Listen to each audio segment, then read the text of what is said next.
बहुत दिन से ब्लॉग शूट नहीं कर रही थी क्योंकि मुझे टाइम नहीं मिल पा रहा था, घर में फंक्शन था तो बहुत ही ज़्यादा बिजी हूँ। कभी प्याज को समाना, कभी ये काम, कभी मार्केट जाना, कभी शॉपिंग करना, बहुत सारे काम हैं। मैं ब्लॉग शूट नहीं कर पा रही थी तो फाइनली आज थोड़ा सा टाइम मिला तो मैंने सोचा कि मैं आप लोगों से मिलूँ। तो मैंने खाना बनाना स्टार्ट कर दिया है और मेरे किचन में मैंने एक साइड आलू की भुजिया चढ़ा दी है, दाल हो गया है, दाल मेरी ऑलमोस्ट बन ही चुकी है और मैं चावल चढ़ा देती हूँ। और आज भी बहुत सारे काम हैं मुझे। तो फाइनली क्रियांश की अन्नप्राशन की डेट फिक्स हो चुकी है तो उसकी फंक्शन है मेरे घर में। तो आप मेरी शक्ल देख सकते हैं तो 12 बजे हुए हैं। तो अभी बहुत सारे काम हैं, अभी सफाई बाकी है घर की, बहुत सारी थोड़ी बहुत सफाई हुए हैं, इसलिए मैं बहुत ज़्यादा बिज़ी हूँ। तो चलते हैं आगे। तो गाइस मैं आई थी यहाँ गंगा स्नान करने के लिए क्योंकि घर में पूजा है तो गंगा स्नान तो बनता ही है। तो मैंने नहा लिया है और मैं आपको दिखाती हूँ। ये सामने पूरी चारों ओर गंगा जी है और मैंने नहा के कपड़े भी चेंज कर लिए हैं। तो ऐसे जैसे मैं तैसे कपड़े पहन लिए हैं और अभी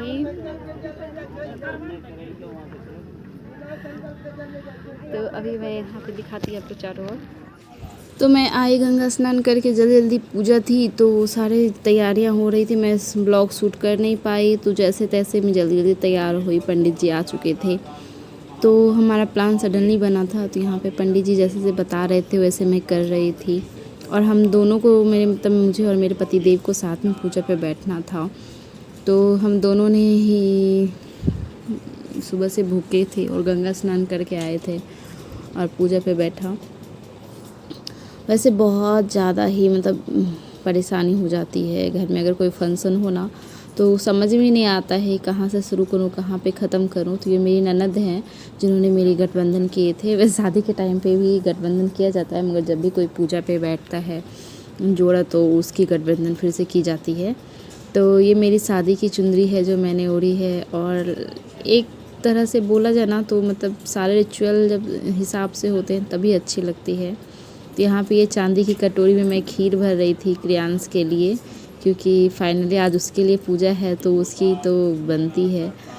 तो ये पंडित जी पूजा स्टार्ट करवा रहे थे, हमें थोड़े बहुत जो भी मंत्र होते उच्चारण करवा रहे थे। वैसे पंडित की तरह तो हम लोग मंत्र उच्चारण कर नहीं सकते, मगर फिर भी तो जो भी वीडियो मेरे पास थे उसमें से बहुत सारे वीडियो मैं नहीं ही देख पाई, ना ही बस शूट कर पाई, बट जितने भी थे उसमें से ही मैंने सोचा क्यों ना आप लोगों के साथ थोड़े बहुत शेयर कर दूं, क्योंकि आपको तो पता ही है, क्योंकि छोटी बड़ी जो हर बात होती है मैं आप लोग के साथ शेयर करती हूँ। तो पूजा थी तो फाइनली क्रियांश की आज अन्नप्राशन की पूजा होने जा रही है और मैं बहुत ज़्यादा एक्साइटेड हूँ क्योंकि आज के बाद क्रियांश सारी चीज़ें वो खा सकता है जिसे मैं उसे नहीं देती थी खाने के लिए। और वो ना बहुत ही खाने के लिए करता था बट मैं उसे दे नहीं पाती थी। तो यहाँ पे पूजा स्टार्ट हो चुकी थी और सारे गेस्ट भी आ ही चुके थे, कुछ मेरी दीदी लोग आने वाली थी तो वो भी आ ही चुकी थी। पंडित जी जैसे बता रहे थे हम दोनों वैसे वैसे पूजा करना स्टार्ट कर चुके थे और क्रियांश बाहर घूम रहा था क्योंकि वो यहाँ पे बहुत ही ज़्यादा रो रहा था।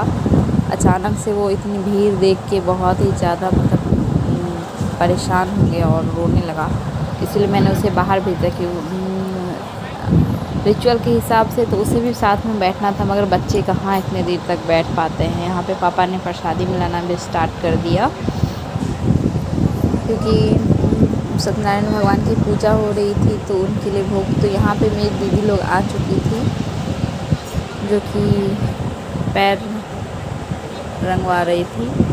यहाँ पे मेरी बड़ी दीदी बैठी हुई है और यहाँ पे पापा प्रसादी मिला रहे हैं।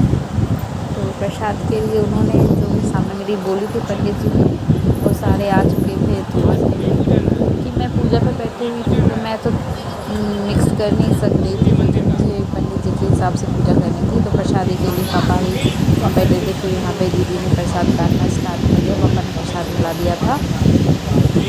पंडित जी यहाँ पे मंत्र उच्चारण कर रहे थे और हवन का जो भी सामग्री था वो भी कंप्लीट हो चुका था हवन का टाइम। मतलब इतना धुआं हो रहा था ना, तो पूरा आँख में लग रहा था। तो हम फाइनली पूजा ख़त्म हुई और हवन स्टार्ट हो चुका था। यहाँ पे दीदी बैठी हुई थी, सारी दीदी बैठी हुई थी, ननद, मेरी दीदी, एक्चुअली में सारे तो दीदियाँ ही थी और ज़्यादा गेस्ट आए नहीं थे, तो सभी बैठे हुए थे।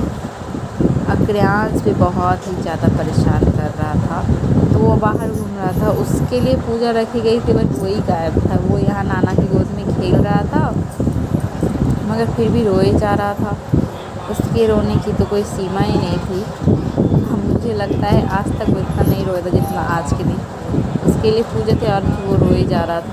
यहाँ पे पंडित जी हवन के लिए, और यहाँ पे इसे देखिए, इस क्रियांश बहुत ही ज़्यादा, कभी इतना ज़्यादा जंपिंग उसका चालू था कि वो उसे लग रहा था कि मैं क्या लूँ क्या नहीं, क्या लूँ क्या नहीं। वो बहुत ही ज़्यादा, और कभी रोने में लगता था। वो एक बंदर की तरह नाच रहा था, मगर एक्चुअली वो बहुत ही ज़्यादा परेशान कर रहा था। उसे चुप कराने के लिए उसके हिसाब से चलना बहुत ही ज़रूरी हो चुका था। तो यहाँ पे हवन कंप्लीट हो चुका था, लास्ट आहुति दी जा रही थी। पंडित जी और क्रियांश यहाँ पे फिर से रोना चालू कर दिया क्योंकि उसे धुआं लग रहा था। तो फिर भी उसे बहलाया जा रहा था, फुसलाया जा रहा था। और यहाँ पे पंडित जी ने आरती की। आरती के समय में क्रियांश नहीं था क्योंकि क्रियांश को भूख लग गई थी, उसे लेके अंदर गई थी दादी को खाना खिलाने के लिए। आरती ख़त्म होने वाली है, पंडित जी ने आरती कराया। तो फाइनली अब वो पल आने वाला है जिसके लिए इतनी सारी ताम झाम सजावट की गई थी, क्योंकि क्रियांश फाइनली पहली बार कोई चीज़ खाएगा।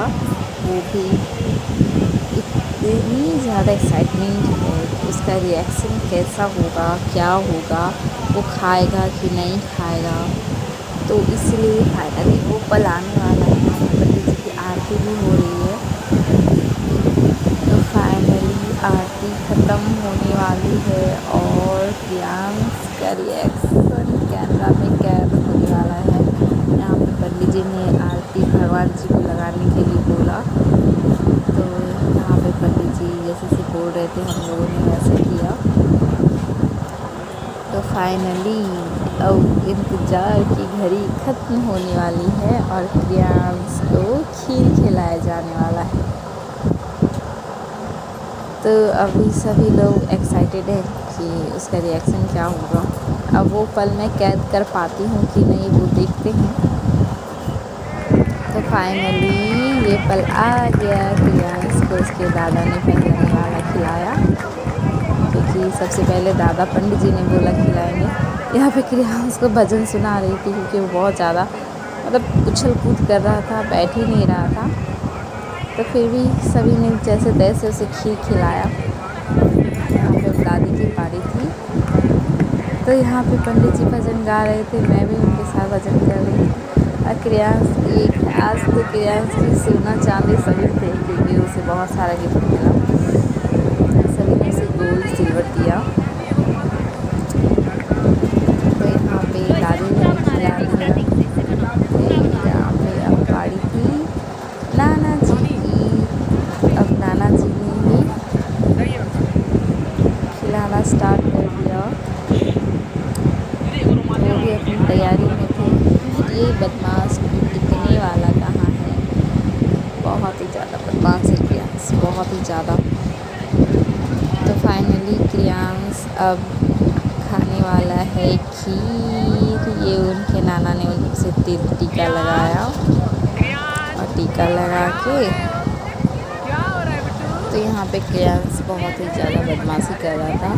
वो किसी को टीका लगाने ही नहीं दे रहा था। मैं कितना उसे बहलाने का कोशिश कर रही थी तो वो टीका लगाने नहीं दे रहा था, बहुत बदमाशी कर रहा था। उसके नाना ने जैसे तैसे उसे टीका लगाया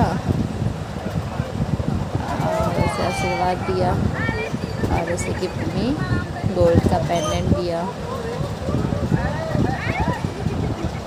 बट वो लड़का बहुत बदमाश उछल कूद कर रहा था, रुक ही नहीं रहा था गोद में, उछल कूद किए जा रहा था कि किए जा रहा था, किए जा रहा था, किए जा रहा था। अब उसकी रोने का समय हो गया था, रोना चालू कर दिया उसने। पहला बाइट उसने बहुत चाव से खाया, दूसरा बाइट भी चाव से खाया, पर तीसरे बाइट में उसको रोना चालू कर दिया। हाँ, तो जैसे तैसे उसकी नानी ने भी उसे निवाला किया। मैंने कहा जल्दी से नानी को जो भी है खिला देंगे, वो खिलाया और जल्दी से कंप्लीट किया। तो यहाँ से क्रियांश के रोने की आवाज़ आपको आ रही होगी पीछे से, क्योंकि वो बहुत ज़्यादा ही रोने लगा था और बहुत ज़्यादा परेशान करने लगा था। पता नहीं अचानक से उसे क्या हो, बहुत ज़्यादा ही रोने लगा। इतनी ज़्यादा भीड़ देख के ना बहुत ज़्यादा परेशान हो गया, क्योंकि कभी उसे आदत नहीं थी ना, इसलिए बहुत तो यहाँ पे क्रियांश की रात की पार्टी स्टार्ट हो गई। अन्नप्राशन की जो पार्टी थी रात में ही थी, दिन में तो पूजा थी। यहाँ पे क्रियांश बैठा हुआ है, सारे आ रहे हैं, गिफ्ट्स दे रहे हैं। वो लड़का गिफ्ट्स भी नहीं, उसके ध्यान तो कहीं और ही थे, वो सिर्फ रोए जा रहा था। तो यहाँ पे क्रियांश मेरी गोद में था, क्योंकि बुआ की गोदी में तो रह नहीं रहा था, मौसी की गोदी में रह नहीं रहा था, तो फाइनली वो मेरी गोद में ही था। किसी तरह मैं उसे चुप करा के थी। यहाँ पे मेरी दीदी, भाभी, पापा सब बैठे हुए थे, मेरी फ्रेंड बैठी हुई थी, मगर वो तो बैठा ही नहीं था, वो तो रो ही जा रहा था। इतने में मेरे पति देव आए, बोले तुमने खाना नहीं खाया, वो खा ले। और इसी के साथ मेरा ब्लॉग ख़त्म होता है यहीं पे। कल फिर मिलेंगे नए ब्लॉग के साथ।